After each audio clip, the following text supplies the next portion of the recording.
going on, guys? Ayato 666. I just wanted to kind of give you a random thing, because I know in the beginning you want to argue with everyone. You're like, oh, I'm going to take whatever I can get and be grateful for it. Can you, just trust that we've all been there? And we all know what we're talking about? Stop taking the $3 orders. Think of it in a different way. Think of it as in, what if your day reflected around $3 orders? Could you make it?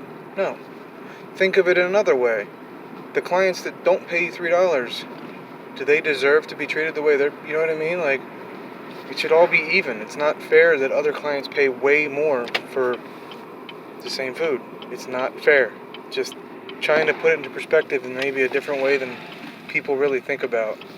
Because I was that way too, man. I was like, oh, I'm just grateful to have work. But you got to think above that. This is a service. This is your car. This is your life. It needs to be worth your time. A really short one today. Hope it helps anyone, really. It does. I can't even find my videos, dude. I'm trying to. It makes no sense. If anything, shouldn't the algorithm help me find mine? But no. I put DoorDash tips and tricks, and I never find any of my videos ever. So I don't know how it works. Just wanted to let you know. Hopefully it helps someone out.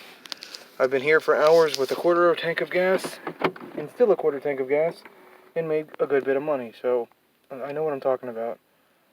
And it's just not fair, man. I've delivered to CVS, a security guy today that was in the emergency room. It's like, why should those nice people, nice upstanding citizens that are also frontline workers, have to pay more than these $3? You know what I mean? They shouldn't.